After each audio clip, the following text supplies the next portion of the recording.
Hey, welcome back to Crimes and Closets. This is Christy in my closet in St. Louis. And this is Beth in my closet in North Carolina. Hey, Beth, how's it going?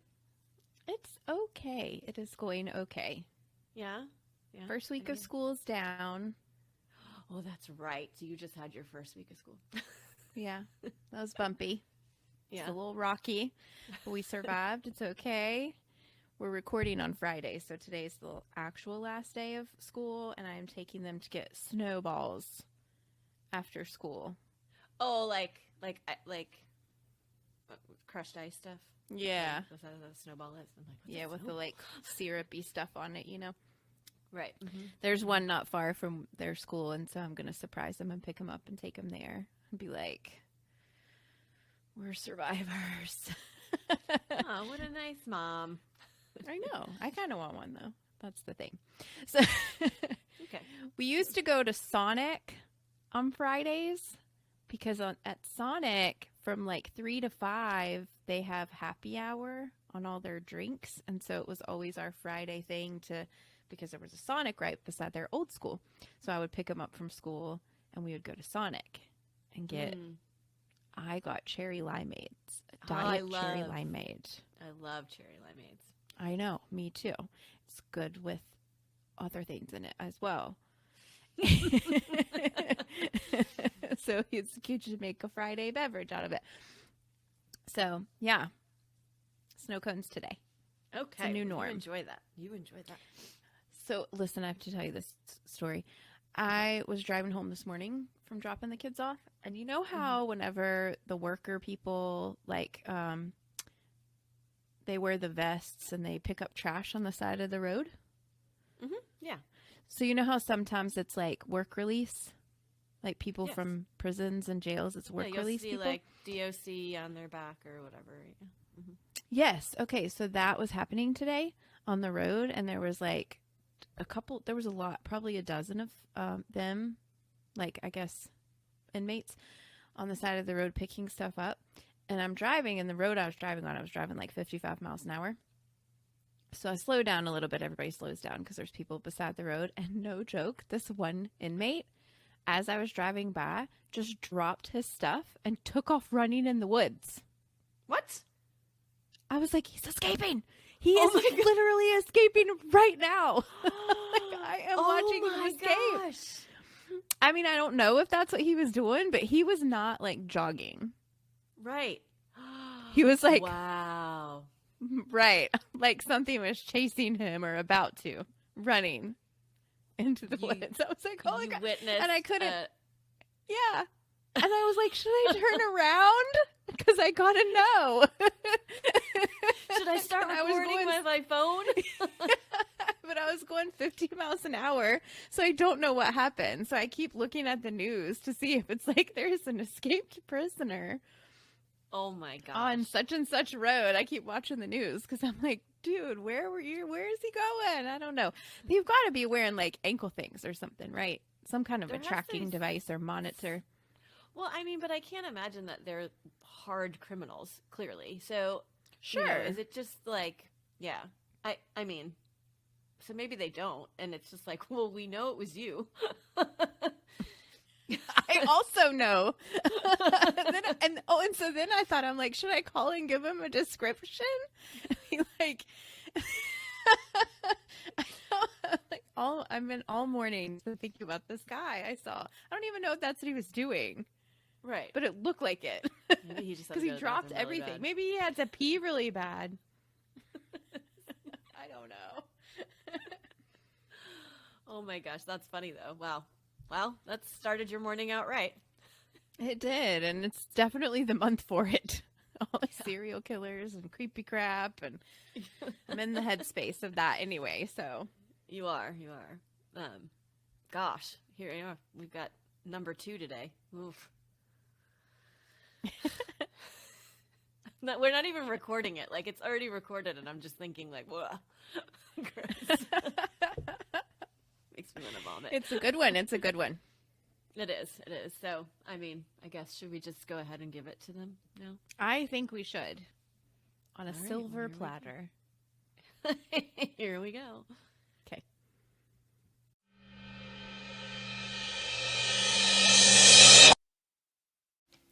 So I'm not really that ready to tell you No. this.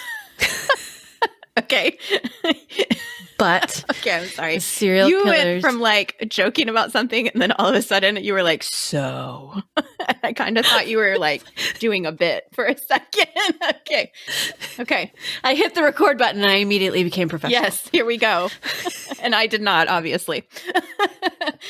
It's okay. It's okay. It's okay. I have a drink, so I might not be professional by the Oh, end. no. Okay. But because serial killers are just the worst. You know it. We recorded yours just before this, and you were like, "Oh my gosh, thank God he's out of my brain." Yes. I So was physically fatigued. exactly. So I'm just like I'm not ready to tell it, but I'm also ready to just be done with it, to move on to another. Okay. One. So, anyway. Okay. So you may have heard of this guy. I hadn't. I thought I had, but because of his nickname. But now I'm just wondering if it's just kind of a common way of identifying some of these murderers, because he's known as the I-5 killer. Oh. So in my head, I was like, oh, wait, I've heard of the I-5 killer, but really was it? Or was it like the interstate whatever other killer? You know, because there's multiple people who have been like dubbed, I feel like. Or he's also been known as the I-5 bandit. Okay, I know him. You do know I him. do. Okay. Are you familiar with all of his stuff? I think so, Then but I will you think so, definitely okay. need some refreshers. Okay. So his name is Randall Woodfield. Okay. He was born Randall Brent Woodfield but he doesn't go by 2 names. Oh. Or whatever. Okay, Like okay. he doesn't go by. It's not like Randall Brent. No, Okay. he does not go. I like literally had to dig to find out what his middle name was. Does so. it go by Randy? Anyway. Well, his mom called him Randy. Yeah. I have I a brother don't know named that. Randall, and that's what they call him, is Randy. I feel like that would just be the natural thing, but I don't know. I mean, I really don't. The only time it's mentioned is his mom called him Randy. Okay. So I feel like maybe he went by Randall. So, anyway, he was born on December 26th, 1950. Oh, day after Christmas was he? Yes, he was. In Otter Rock, Oregon. He was the only son to his parents, but he had 2 sisters. They would grow up to be a doctor and an attorney. Oh, wow. They did very well for themselves. And some would say maybe he kind of felt like he was in their shadows a little bit, but they did well. Randall's childhood was not riddled with abuse or neglect, like most serial killers. This is why some people don't understand how this came to be for him. Dahmer was like that too, right? He had like a normal upbringing, they think.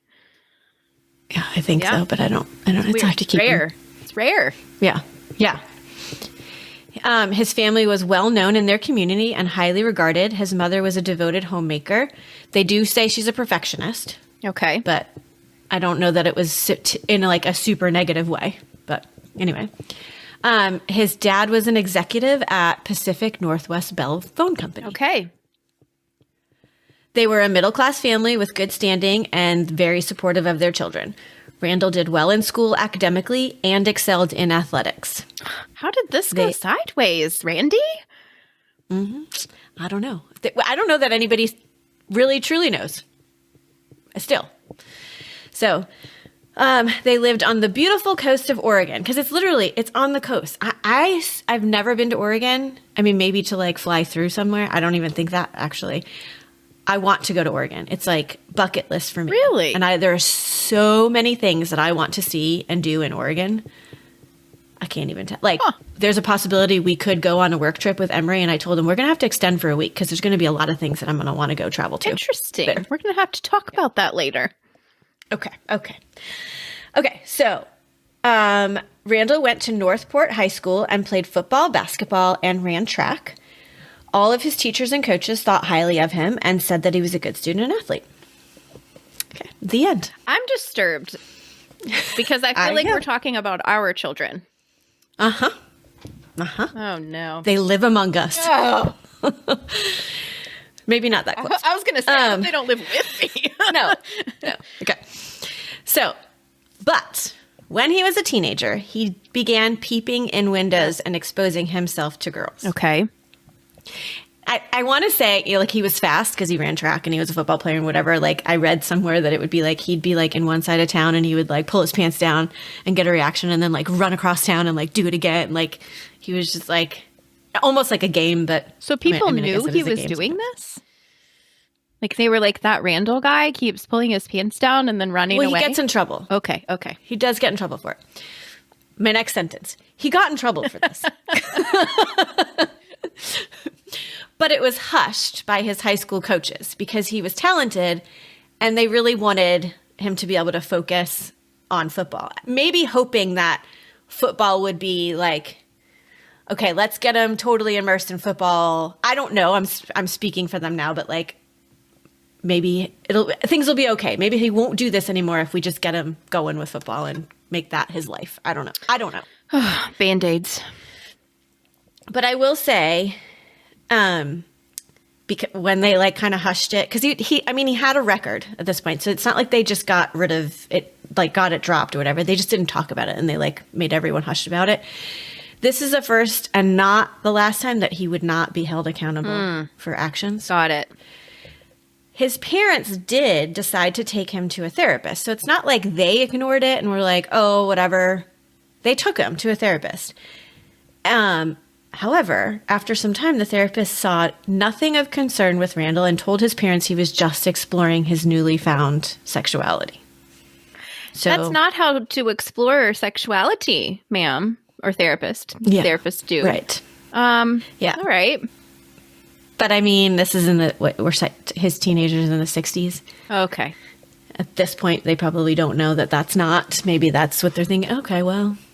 Because in all other aspects and like he seemed like a fine kid. Okay. Like, oh, okay, he's deciding to pull his pants down in public.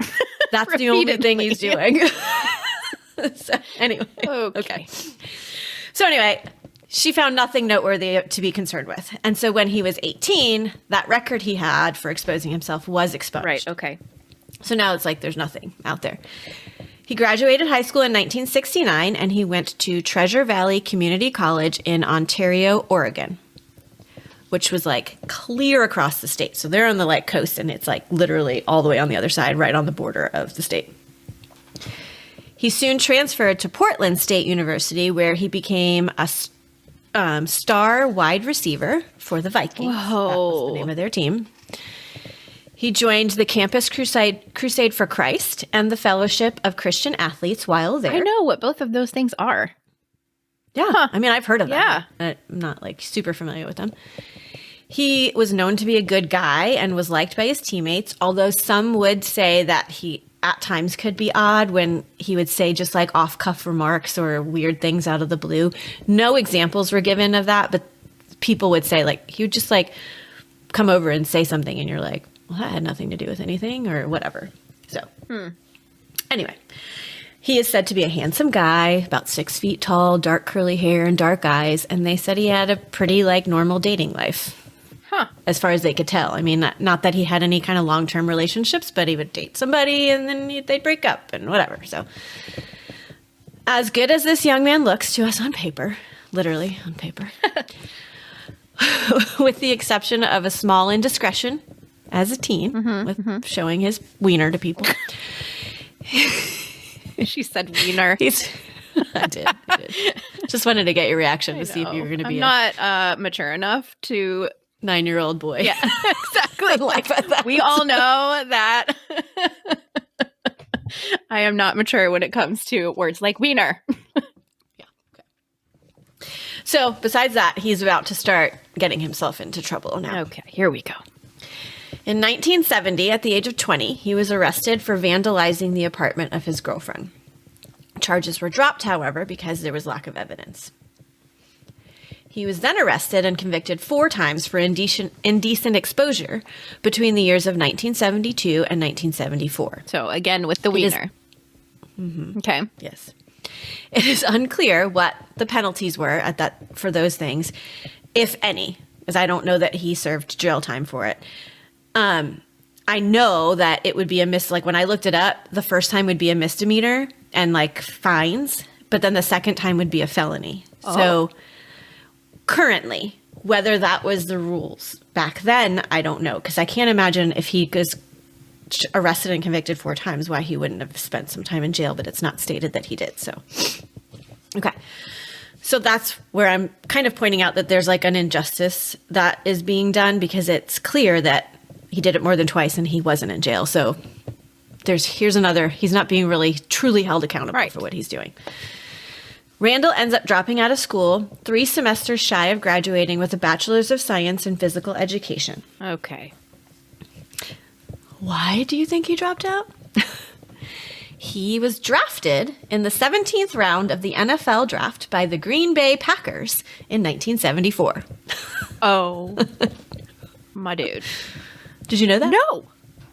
Oh, okay. He was a Packer? I thought that's why you would have known, like, because he was, like, drafted or something. But anyway, well, we'll get to it. Most of his teammates at the time and coaches were a bit surprised that he was drafted, because they said, like, he's real fast and he can run great routes, but he's really afraid to get hit. Like, he won't get hit. He will avoid it at all costs. Okay.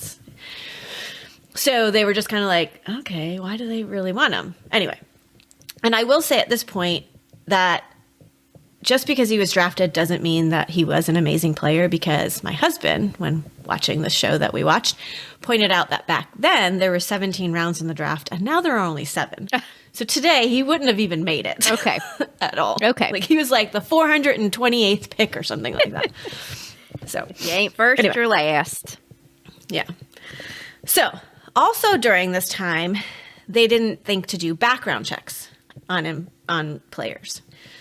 Because if they had, then they probably would not have drafted him, because he had a record at this time. Like his teenage one was expunged, but he had been arrested for other 4 times. The vandalization, even though that was dropped, I'm sure it's still like in the papers somewhere. Right.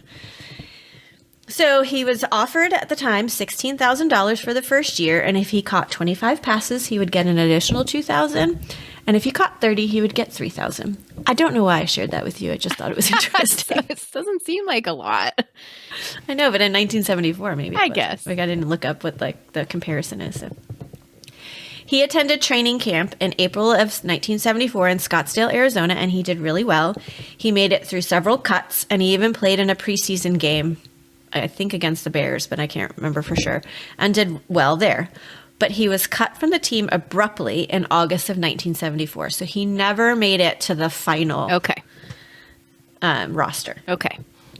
He decided to stick around the area for a bit and lived in Manitowoc and played for a professional team there called the Manitowoc Chiefs in hopes that the Packers would change their minds and take him back. Okay. That's Stephen Avery territory over there. I was waiting because that's what is mentioned in several articles. Like, he was in the same area that the Macon the Murderer guy. Yeah, were they buds? Yeah, right. I bet. So, Packers didn't take him back, and also he was released from the Manitowoc Chiefs before the season ended as well. Do we know why he was released? Because you said he was released abruptly, which makes me think there's no reason given. Got it. There's no reason given. At the age of 24, he heads back to, or not back, but heads to Portland. Well, I guess back because he went to college there. Feeling pretty down on himself for not achieving the football career that he dreamed of, and that was literally within his grasp if he wanted it. In the early part of 1975, there had been several women in the Portland area who had been held at knife point and forced to perform oral sex, and then the assailant would rob them. So this is around the time when he had moved back. Okay. So law enforcement decided to run a sting and sent female undercover police officers to the area. After robbing one of these undercover cops and being caught with the marked bills, Randall Woodfield was arrested on March 3rd, 1975. He confessed to the crimes and blamed poor sexual impulse control due to the use of steroids. Okay. I mean, he had some poor sexual impulse control before. Yeah. I think. I don't think he was using steroids at like 13 when he was flashing girls. Yeah. I mean, that is a thing. In Yeah. all fairness, that's why steroids are bad for you. One of the reasons. But yeah, you're just a I'm sicko. Yeah, clearly he's a subject of serial killer September, so we clearly know where this is going. Yeah. In April of 1975, he pled guilty to a lesser charge of second-degree robbery and was sentenced to 10 years in prison. Oh, robbery only. They didn't do anything with the sexual crime? Well, I want to say because how they caught him. Well, but they still had witnesses that he had done this to. Mm-hmm. I was going to say that how they caught him. He didn't sexually. He just robbed those female cops. Okay, gotcha. So, but still, they would have had witnesses. I don't know. It's probably just like, let's just, if he's going to plead guilty, let's give him 10 years. Whatever. I mean, they probably could have tacked on quite a bit for sexual assault, but I'd imagine. Yeah. And so here's where the next injustice is going to happen, because he's paroled in July of 1979 after serving just over 4 years of that 10 years sentence. Had he spent the full 10 years, would I be telling the rest of this story? I don't know that anybody can know for sure. Okay. But I guess that's possible. After being released, he started renting a room from a woman who had a son in Springfield, Oregon. This woman said he was very nice, always paid rent and bills on time, and he would even play catch in the yard with her son. So she thought he was an upstanding citizen. Okay. During the 4 years he was in prison, he had corresponded with a friend/classmate, Sherry Ayers. They had written letters to each other back and forth. They had known each other since they were in second grade because they had gone to the same schools in Newport together. Okay. Different colleges, but Randall was released from prison just in time for his 10-year high school reunion, which he decided to attend, and that's where he reconnected with Sherry after, in person. He had reconnected with her because clearly he had been writing with her. Sherry had graduated from the University of Oregon and was an X-ray technician. On October 11th, 1980, Sherry's body was found in her downtown Portland apartment by her fiancé. She had been raped, beaten, and stabbed repeatedly in her neck. Oh. Her family had suspected Randall. I'm not really sure why. I mean, probably because he was in prison for other sex-related things. How about that criminal friend of hers from elementary? Right. And so they had given Randall's name to the police. So he was brought in and questioned, and he was said to be evasive with all of his answers and refused to take a polygraph. However, they had to release him because his blood type did not match the semen found in Sherry. All right. And clearly at the time, that's how they're, there's no DNA and all that kind of stuff. Yeah. Okay. So he was released. A month later, on Thanksgiving Day, Darcy Renee Fix and Douglas Altig were found bound and shot to death execution style in Darcy's home. They had been shot with Darcy's .32 caliber revolver. Why can't I say that? Revolver, which was missing from the scene. All right. Darcy happened to be the ex-girlfriend of one of Randall's close friends in college. So because of his connection to her and his recent connection to another murder victim, they brought him in for questioning, but they had no concrete evidence linking him to the crime. So again, he was just sent on his way. Okay. I know you're looking like, what the hell? Yeah. Okay. But this will all make sense in the end. I promise.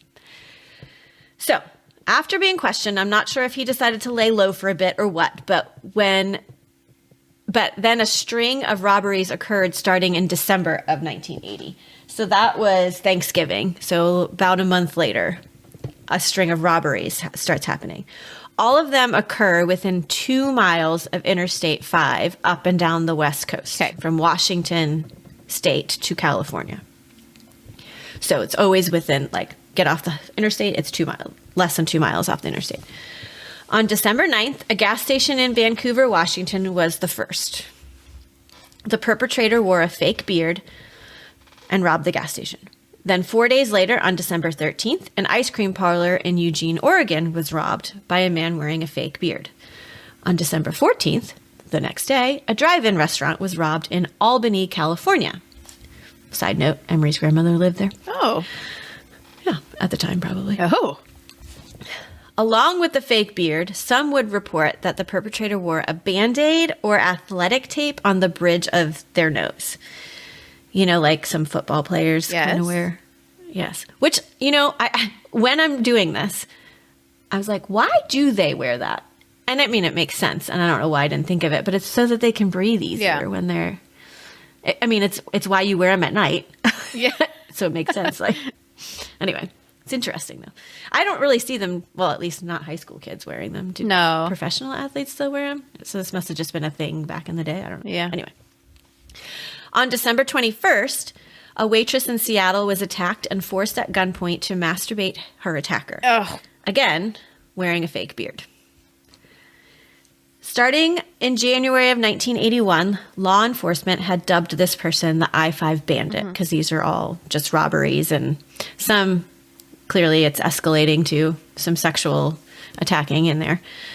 On January 8th, the same gas station, the first one that was robbed in Vancouver, Washington, was held up at gunpoint, but this time the female employee was forced to expose her breasts after she emptied the cash register for him. On January 11th, just a few days later, a market in Eugene was robbed. January 12th, a female grocery store clerk in Sutherland, Oregon, was shot and wounded, not killed. Okay. Beth, this one might bother you a bit. Oh, no. Okay. So just hold on. On January 14th, a man entered a home where two sisters, ages 8 and 10, were. Oh, no. And he forced them to undress and also sexually assaulted them. The person they described matched the descriptions of the I-5 Bandit. Here we are escalating. Yes, we are escalated. But meanwhile, I mean, they had just started making a connection. Like at first it was just, oh, these random robberies. Just before this happened, they're like making a connection like, oh, this seems like maybe it's probably the same person. Because it's like 3 different states. Right. Wow. So, oh my gosh. On January 18th, Sherry Hull and Beth Wilmot. Oh no. There's a Beth in the story, and she is a badass. Oh, yeah, she is. Yeah, she is. Okay. Beth Wilmot and Sherry Hull were cleaning the office building of a title company in Salem, Oregon. Sherry was the daughter of the owner of the cleaning company, and Beth was a fairly new transplant to Portland and had made friends with Sherry and started working with her. You know, they dance around the office. I could totally see us doing this. Just like, gonna say, we're like retirement. we definitely are going to be friends with them. Yeah. So Sherry took the garbage out towards the end of the night when they were almost done cleaning to the dumpster. And when she went back inside the building, the door had remained unlocked. I mean, they had kept it unlocked the entire time because this is a time where people were not just locking up behind them. A man with a hood and Band-Aid or tape over his nose enters the building and sexually assaulted the 2 women. When he was finished, he shot Sherry and then Beth in the back of the head. Oh, no. Execution style. And then shot Sherry 2 more times and Beth once more. Wow.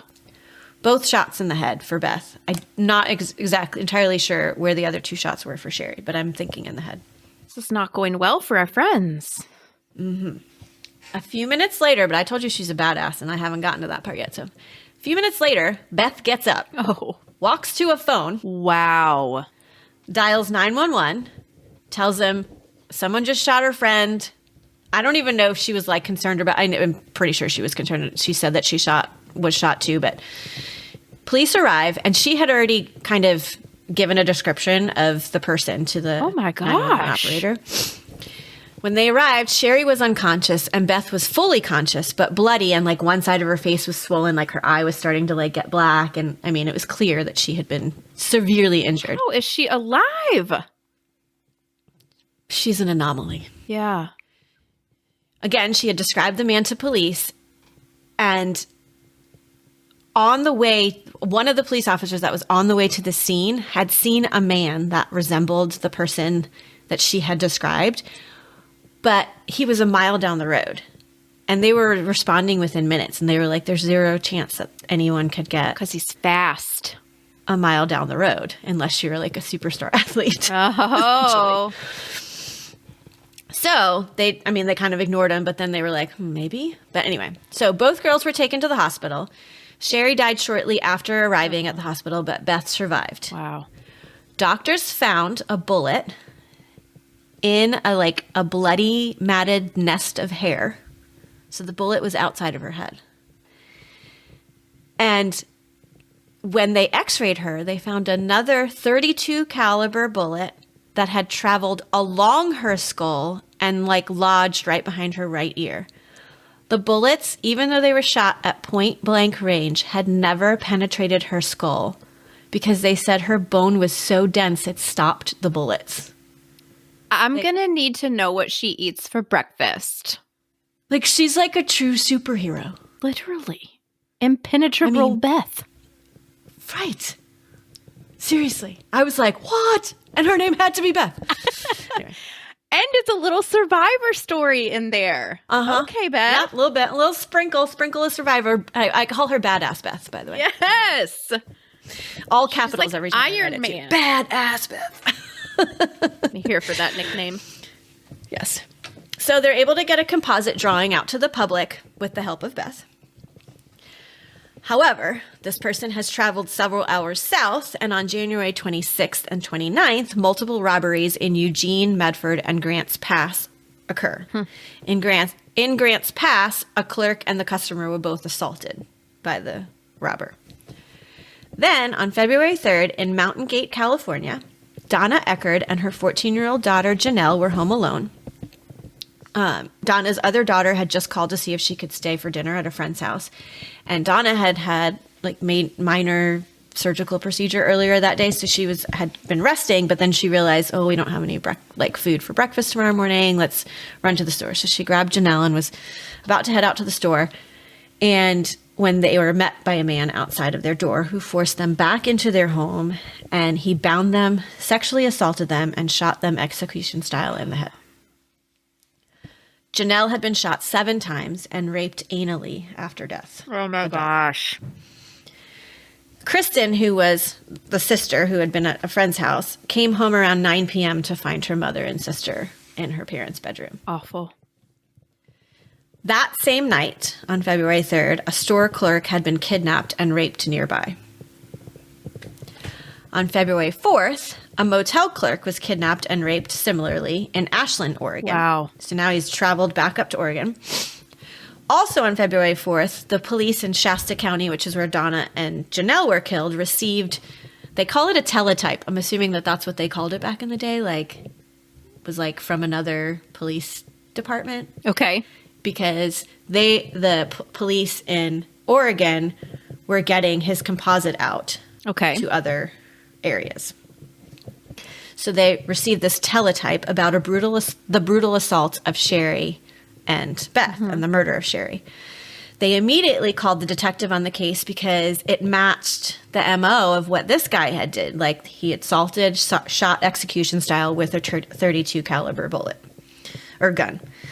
So they call Portland and they're like, oh, we got a similar case. So now it's let's start working together. However, on February 9th, a clerk at a fabric store was molested in Corvallis, Oregon. On February 12th, multiple robberies. He's not killing all of these people. No. No. He is chaotic. Mm-hmm. Wow. He okay. Is. Yeah.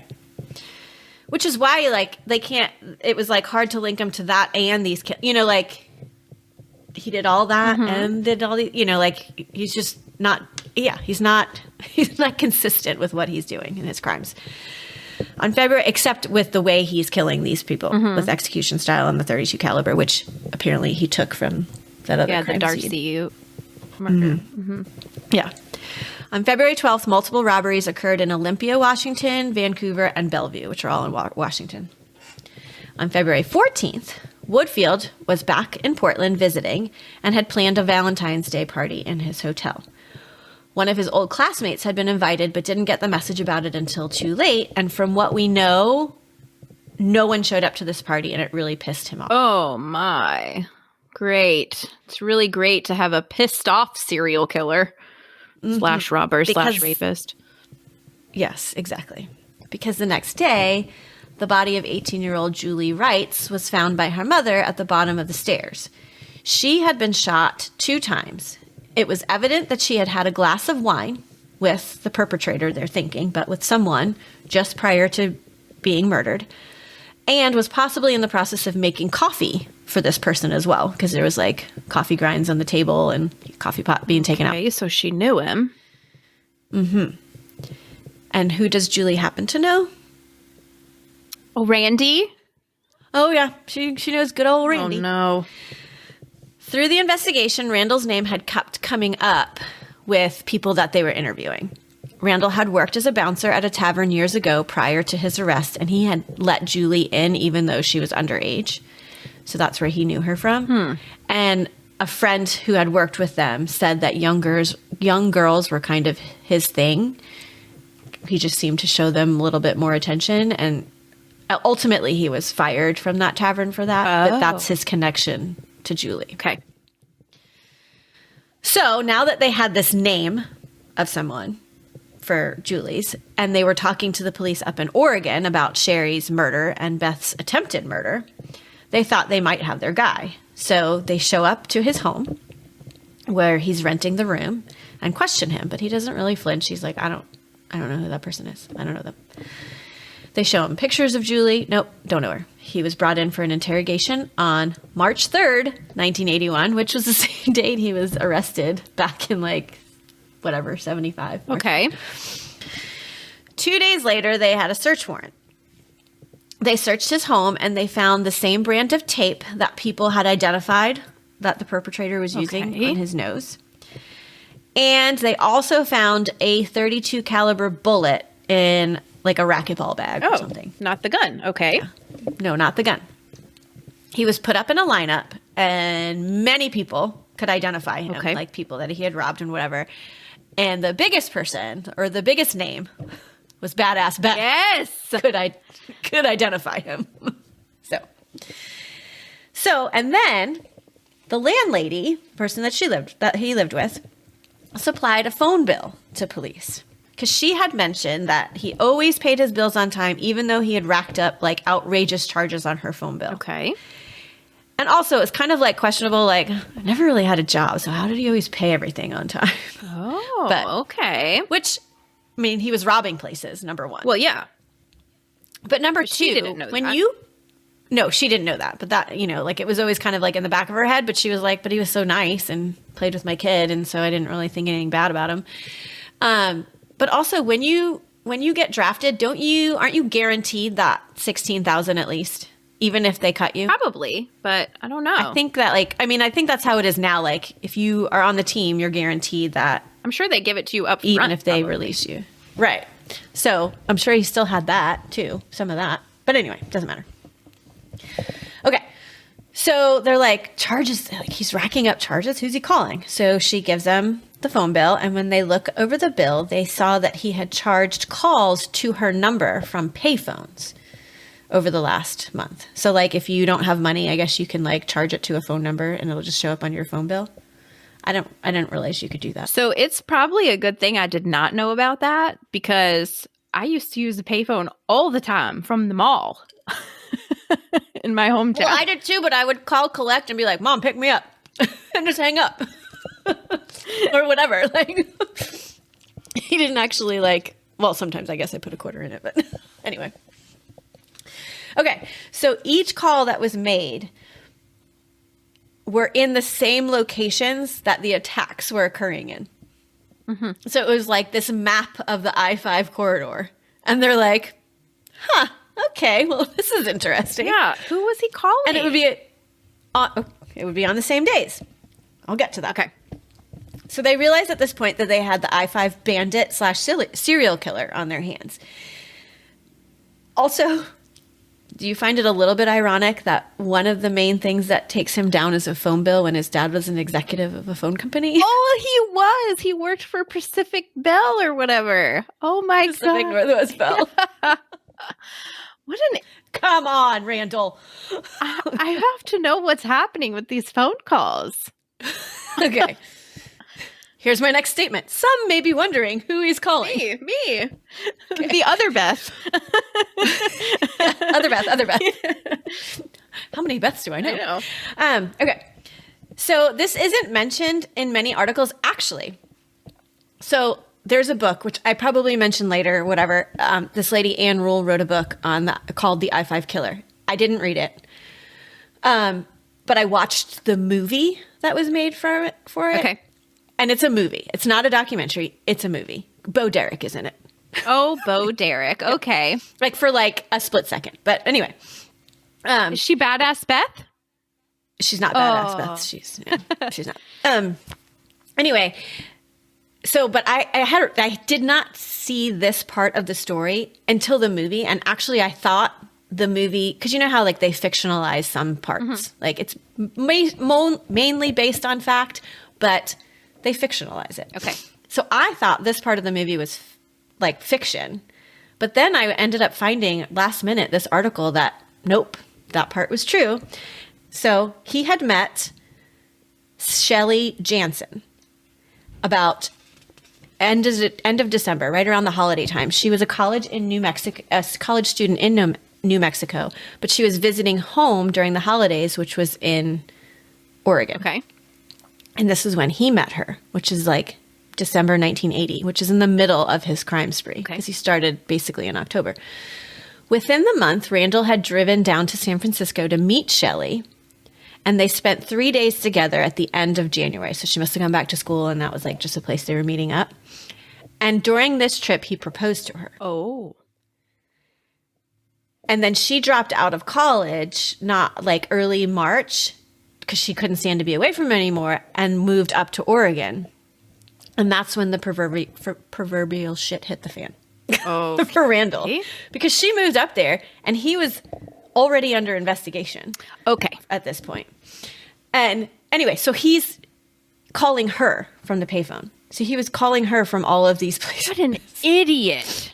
So he's robbing people and raping women and shooting people and then like, hey, honey, I'm home.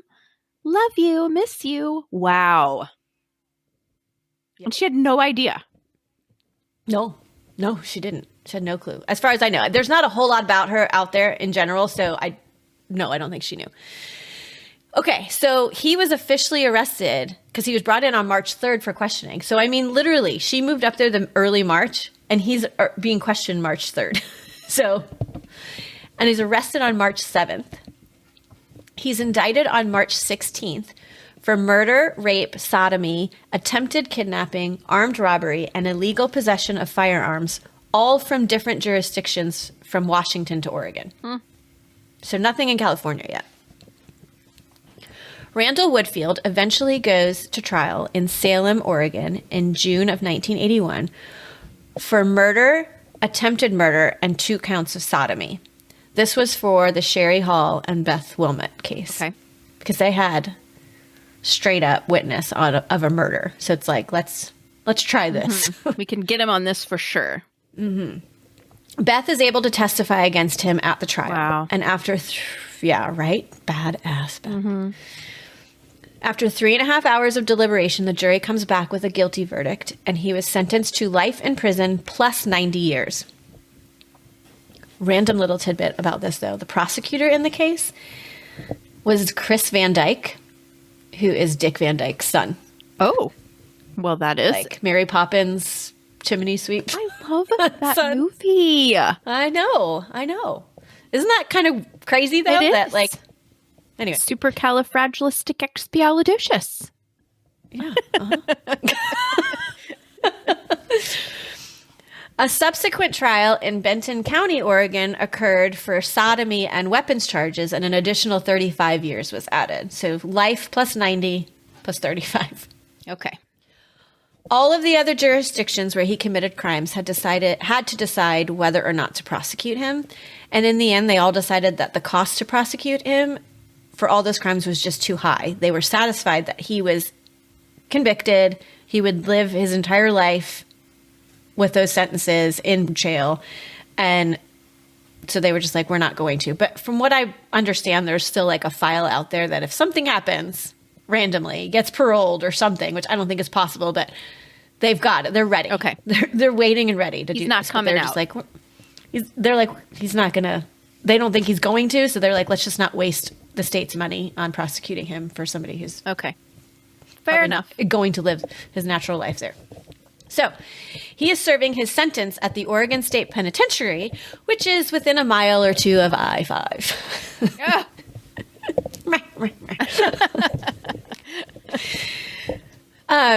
In 1983, while in prison, he got into an altercation with an inmate, and he ended up injuring this inmate.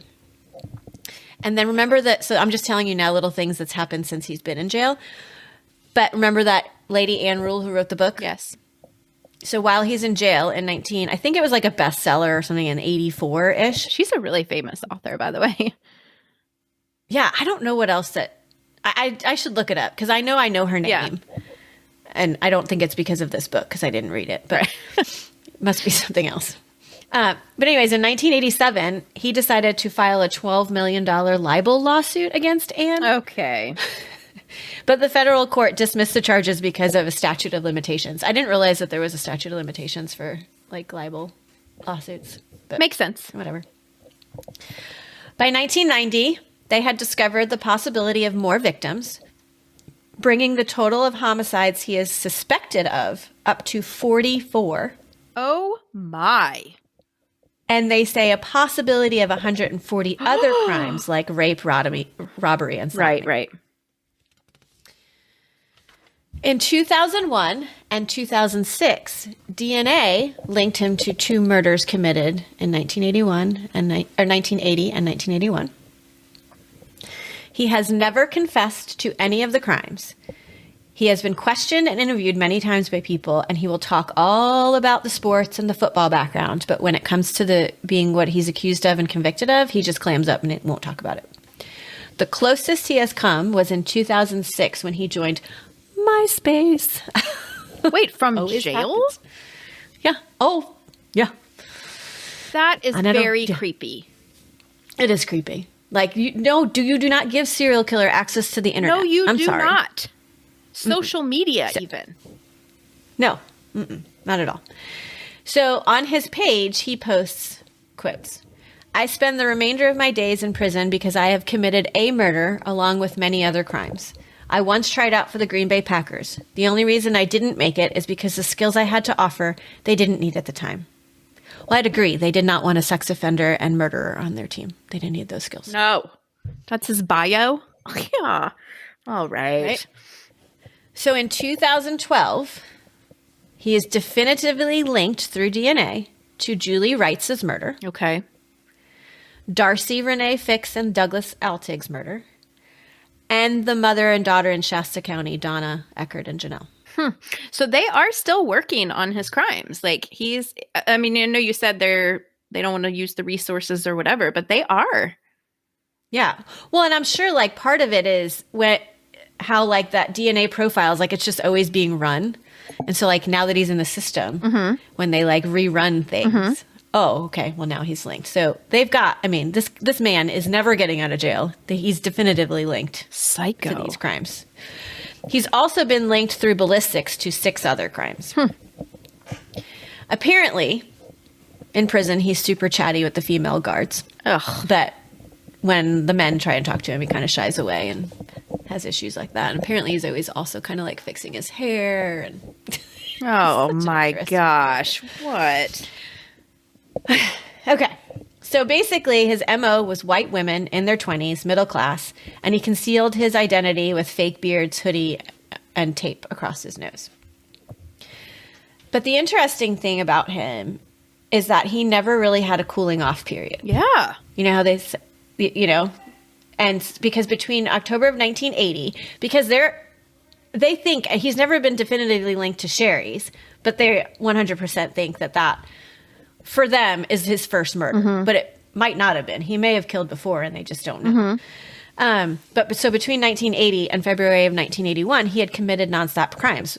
And when he murdered, he committed one another 5 weeks later, and then it was 3 weeks later, and then 2 weeks later. And they believe that authorities are convinced that if they had not caught him, it would have escalated to literally daily because he just was out of control. Yes.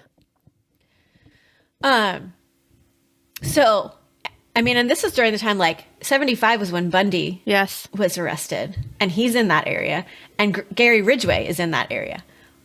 like during this time in the 80s too. Yeah. He was the Green River Killer. Yeah. Isn't that who Gary Ridgway was? Yeah. I'm looking at a picture of this guy. So it's kind of funny because we've looked at several pictures and he looks kind of different in a lot of them. Like there's one that he actually looks like he might be part African American because of like how curly his hair is. But then there's other ones where it's like real slicked back and straight and parted. So anyway, so they're also really not sure. He's got dead eyes in every single one, though. I can confirm. Yeah, he does. He does. He does not. He looks like a serial killer. Yes. I mean, and as we had mentioned earlier, like they don't know how he was made. Like there's no definitive thing besides being shamed by not making the NFL that kind of like made the switch. They do know that when he killed Julie, it was because nobody showed up at his Valentine's Day party. Right. Like he was pissed and he went straight to her house. And then also apparently in February of 1981, he had coffee with one of his sisters and she informed him that her husband didn't want anywhere near them. And then days later, Donna and Janelle were attacked and killed. Okay. So maybe before each one of his murders, there was some sort of trigger that happened, but they really truly don't know like exactly why he became the serial killer. And then the last thing, it's just a fun fact. During Randall's time in prison, to date, he has gotten married 3 times. Are you? Clearly divorced twice if he's gotten married 3 times. And I just have this, like, okay, ladies. There are a lot of good men out there to choose from that are not in prison. Why are you choosing a guy in prison for murder? I don't understand. If you are one of those people, please reach out and explain it to me. Not just murder, rape, sodomy, some children. Like, right.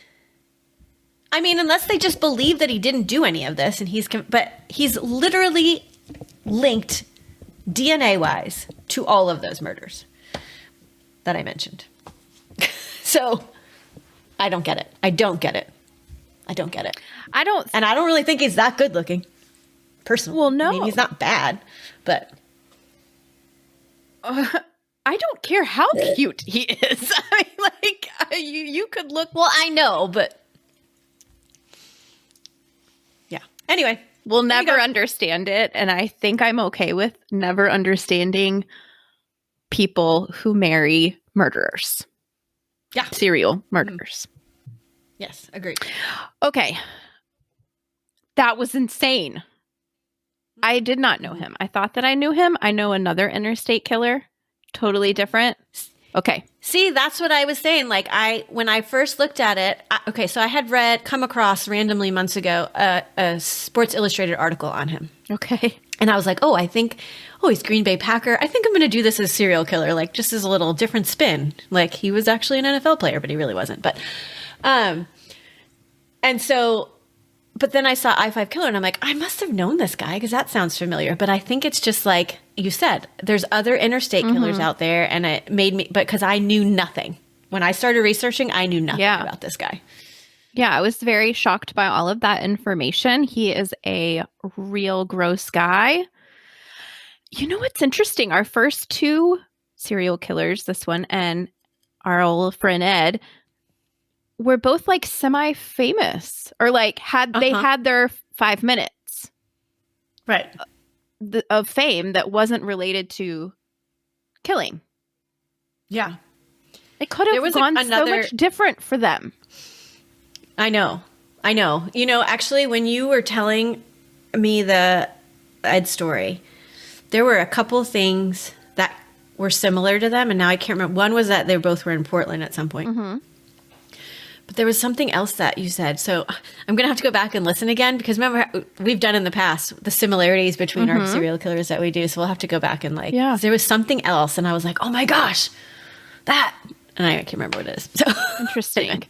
That fact that the background information, though, that's a real spin because, like, even if you read serial killer facts and, like, just, things about serial killers statistically, that is such a small percentage of them that it is like a true anomaly to have someone who had a normal, healthy family and upbringing with no trauma or abuse or mental illness or substance issues or anything like that. Like, that's really just very freaky.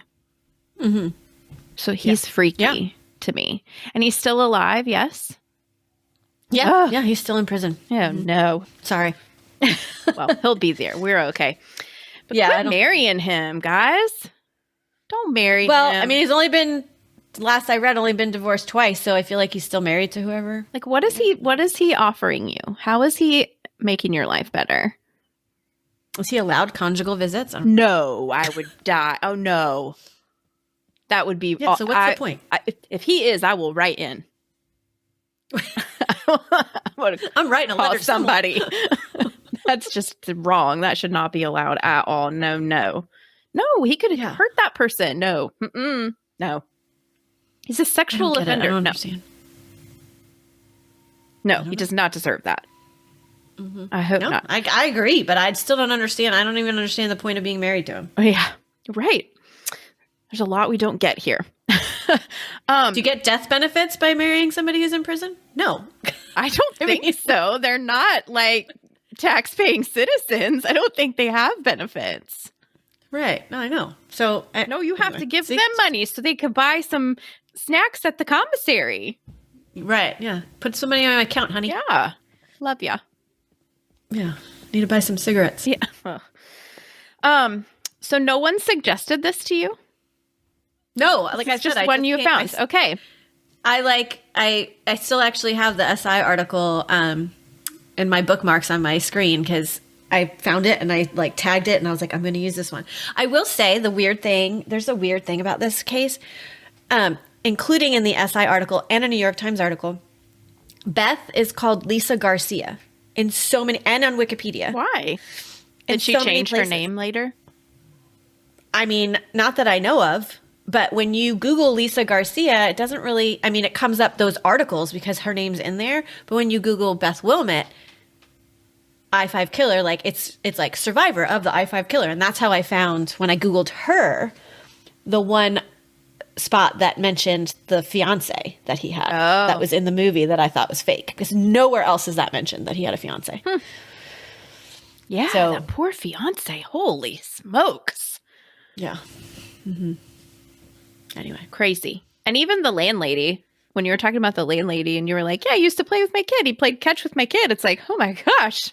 So, I hope that kid is being able to talk through that. Right. Like, I played catch with the serial. Where are they now? Yeah. Right. Oh, and also somebody else, Emery sent me, as we were watching this movie, because then he starts Googling everything. He sent me a link because, oh gosh, some Real Housewife. Okay. I think. I watched that. Husband was like babysat by Randall. Baby? Yeah, He's like a babysitter? Like, yeah. In like high school or something, like his parents were friends with the coach that of him in high school. And so there was like a group of guys that he would be like, oh, you need a babysitter? Here you go. Here's a guy. And he was like, and he was great. He played with us. He was like fun to be around, like all this stuff. And yeah, Real Housewives of Dallas star says serial killer babysat her husband. Wow. That's a headline. And she just like mentions it one day, like on a post. Like, you're the only person that I know that has survived being babysat by a serial killer. Oh my gosh. Like, what? Well, yes, we were just talking recently, you and I, about how they're just among you and you come in contact with them or you're in the presence of them and you just never know. And it's so creepy. Yeah, really. Well, I'm not okay. Are you guys okay? I'm not okay. This is why we hate this month. It's because it freaks me out. Good case. Great case. Thank you. Well done, case. Really sad for all of those victims. I hate that. I hate him. I don't want to talk about him anymore. I'm so glad that he's out of your heads or your head. one Mm-hmm. singular head. And you said wiener in this episode, which I just wanted to say again because I am immature. And end on that. So thanks for listening. We hope you guys are enjoying this month. We have two more coming at you. So stick with us. Check out our Patreon for survivor stories. I'd say they're more lighthearted, but they're not. They're pretty tough to listen to as well, but they are survivors. So we've got a little badass Beth going on esque in those stories on the Patreon. If you want to come join us there, find us on social media, tell your friends. It's a big month, Serial Killer September. And always remember, the world is scary. People suck, especially serial killers. Hide in your closet.